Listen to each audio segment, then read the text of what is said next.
باللہ من الشیطان الرجیم۔ پناہ مانگتا ہوں میں اللہ کی شیطان مردود سے۔ بسم اللہ الرحمن الرحیم۔ شروع اللہ کے نام سے جو بڑا مہربان نہایت رحم والا ہے۔ نبی پاک صلی اللہ علیہ وسلم کی حدیث ہے مسلم میں طبرانی میں، حضور نے فرمایا آؤ میں تمہیں پچھلے زمانے کے ایک ایماندار نوخیز ولی اللہ کی بات سناؤں۔ پچھلے زمانے حضور نے فرمایا پچھلے زمانے میں ایک بادشاہ جادو کے زور پہ حکومت کرتا تھا۔ جب وہ ایک جادوگر اس نے رکھا ہوا تھا تو جادوگر اس کو جادو بتاتا، وہ جادو کے زور پر حکومت کرتا۔ جادوگر بوڑھا ہو گیا تو کہنے لگا بادشاہ کوئی نوجوان میرے پاس بھیج دے، اب میں بوڑھا ہو گیا ہوں میرا پتہ کوئی نہیں کب مر جاؤں۔ ایک نوجوان کی ڈیوٹی لگائی، بڑا زیرک سمجھدار اپنے رعایا میں سے چن کے جو ذہین فطرت مزاج بچہ تھا وہ اس نے لگایا۔ اللہ کے محبوب علیہ الصلوۃ والسلام فرماتے ہیں بچہ جادو سیکھنے لگا، وقت گزرنے لگا۔ بچہ جب جادو سیکھنے جاتا تو رستے میں ایک راہب بھی تھا جو انجیل جانتا تھا، وہ اللہ اللہ سکھاتا، لوگوں کو حضرت عیسیٰ علیہ السلام کی تعلیمات سے آگاہ کرتا۔ اس نے دیکھا کہ یہاں بھی لوگ اکٹھے ہیں تو وہ بچہ اس راہب کے پاس بھی اٹھنے بیٹھنے لگا۔ اب جب اس کے ساتھ اس کی گفتگو بڑھنے لگی تو اس کو باتوں میں لذت آنے لگی۔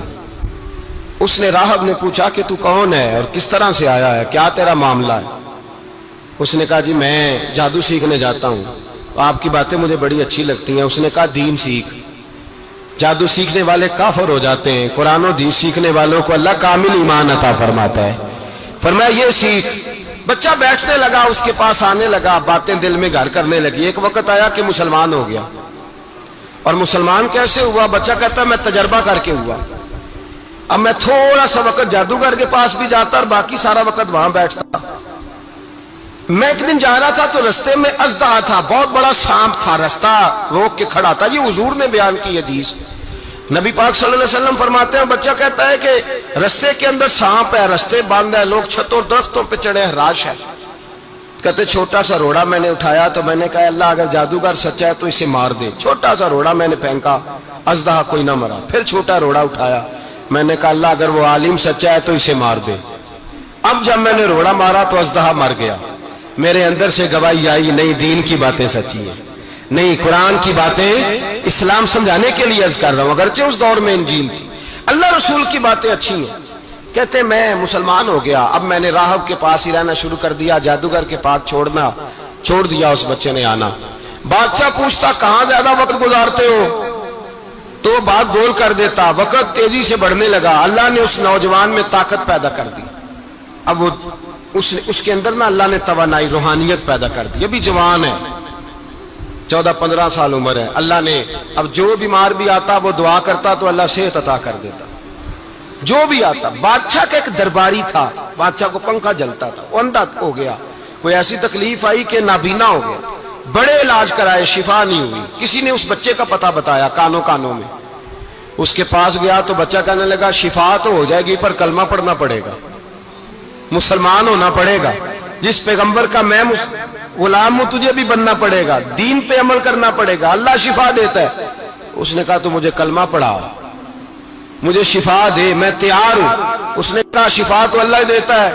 اس نے اللہ تبارک و تعالیٰ کا ذکر کر کے دعا مانگی، یہ مسلم شریف میں حدیث ہے، طبرانی میں موجود ہے۔ اللہ نے اسے شفا دی، اس نے کلمہ پڑھنا شروع کر دیا۔ یہاں ایک نقطہ لکھا ہے ہمارے علماء نے، کہتے ہیں جب اللہ ولایت عطا کرتا ہے نا تو یہ سفید بالوں والے کا حصہ نہیں ہوتی۔ اگر جوانی میں کوئی آدمی توبہ کر کے تصوف کے راستے پہ چلتا ہے تو سب سے زیادہ ولایت اللہ اسے عطا فرماتا ہے، سب سے زیادہ ولایت اس کے پاس ہوتی ہے۔ ابھی اس کے بال کالے ہیں، چڑھتی جوانی ہے، دعا کی تو اللہ نے، اور حدیث پاک میں موجود ہے کوڑے آتے تو شفا یاب ہو جاتے، اندھے آتے تو شفا یاب، برس والے آتے تو اللہ سے دے، جوان ہے۔ بادشاہ کے پاس وہ واپس گیا، وہ جو آدمی جس کی آنکھیں ٹھیک ہوئی تھی، بادشاہ نے پوچھا کہ کیسے شفا ملی؟ تو کہنے لگا میرے رب نے شفا دی ہے، بادشاہ سجدے کراتا تھا, اپنے آپ کو منواتا تھا, معاذ اللہ. کہنے لگا میرے علاوہ کون رب ہے؟ اس نے کہا وہی رب ہے جس نے تجھے پیدا کیا ہے, اور وہی رب ہے جس نے مجھے اندھے کو آنکھیں دی ہیں, وہی ہے میرا مالک. کہا اچھا تو مجھے نہیں مانتا؟ کہا نہیں, میں اپنے رب کو مانتا ہوں. بادشاہ نے اسے سزا دی, ستایا. اس نے بچے کا پتہ بتایا, پھر بچے کو بلا کے ستایا تو اس راہب کا پتہ بتایا. راہب بھی قتل ہو گیا, نابینا بھی قتل ہو گیا. بادشاہ نے کہا سپاہیوں سے اس بچے کو لے جاؤ اور پہاڑ کی چوٹی پہ جا کے نیچے پھینکو تاکہ مر جائے. بچہ پہاڑ کی چوٹی پہ گیا تو ہاتھ اٹھا کے کہنے لگا یا اللہ میرے لیے نہیں اپنے لیے, میرے لیے نہیں اپنے لیے انہیں اپنی قدرت کے جلوے دکھا. میرے لیے نہیں, اللہ کے بندے اپنی جان بچانے کی دعائیں نہیں مانگتے, اپنے لیے انہیں اپنی قدرت کے جلوے دکھا. یہ دعا مانگی, جتنے لوگ ساتھ آئے تھے وہ سارے زمین پہ گرے اور سب مر گئے, پہاڑ سے گر کے مر گئے. بچہ واپس سیدھا بادشاہ کے پاس کہنے لگا لو بھائی میرے رب نے مجھے بچا لیا ہے. جوان کا ایمان دیکھو, میرے رب نے مجھے, بولو میرے اللہ نے مجھے ایمان کی گواہی دے رہا ہے, میں بچ گیا ہوں, تو جھوٹا ہے, میرا رب سچا ہے. اس نے کہا لے جاؤ اس کو دریا میں, کشتی میں بٹھاؤ, بیچ دریا کے جا کے دھکا دے دو. بیٹھے کشتی میں, دریا کے بیچ گئے, اور جب جا کے وہاں اس کو دھکا دینے لگے تو اس نے کہا اللہ میرے لیے نہیں اپنے لیے انہیں اپنی قدرت کے جلوے دکھا. بس ایک طوفان سا آیا, جتنے سپاہی ساتھ آئے تھے ڈوب کے مر گئے. وہ بچہ اٹھا اور سیدھا پھر بادشاہ کے پاس, اسی کے پاس کہنے لگا لو بھائی میرے رب نے مجھے بچا لیا ہے, تیرے پاس آیا ہوں. وہ کہنے لگا تو کیا مصیبت میرے گلے پڑ گئی ہے, کیسے جان چھوٹے گی؟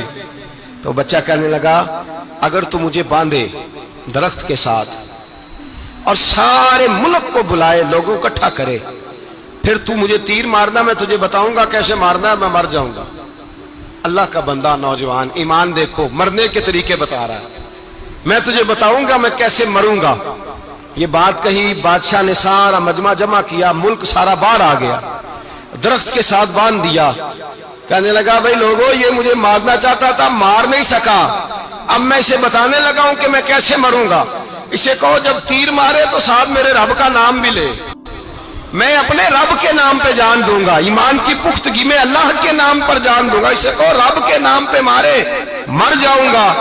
بادشاہ نے اللہ کہہ کے تیر مارا, پیشانی میں لگا, بچے کی روح پرواز کر گئی. جتنا مجمع کھڑا تھا سارا کلمہ پڑھ کے مسلمان ہو گئے, سارے مسلمان ہو گئے سارے.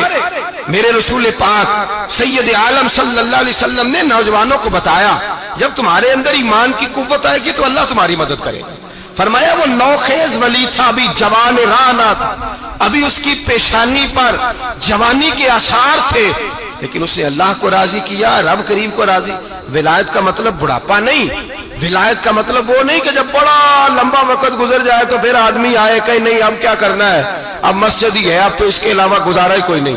تو اس وقت کا آنا اللہ کی بارگاہ میں قبول تو ہے, لیکن شاباشی اسی کو ملتی ہے جو جوانی کا وقت آئے, جو عین اس وقت آئے جو وقت میرے رسول پاک علیہ السلام کے غلام عبداللہ ابن عمر, حضرت عبداللہ ابن عمر رضی اللہ تعالیٰ عنہ فرماتے ہیں کہ میں نکلا, مجھے سفر کے لیے جانا تھا, تو تھوڑی سی کھجوریں, تھوڑا سا سرکہ, ایک شہد کی بوتل, چیزیں میں نے سفر کے لیے ساتھ رکھ لی.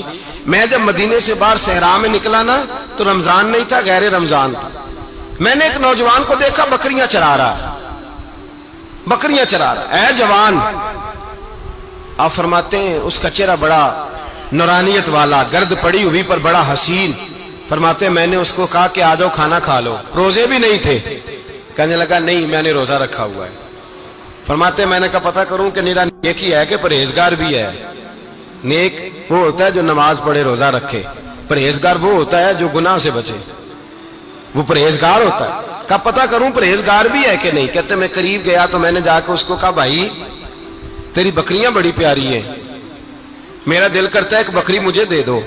کہتے وہ جوان, غربت بھی پریشانی بھی, پر دامان توکل کی یہ خوبی ہے کہ اس پر پابند لگے ہوتے ہیں, دھبے نہیں ہوتے. غربت ہے. کہا جناب ایک بکری دے دو.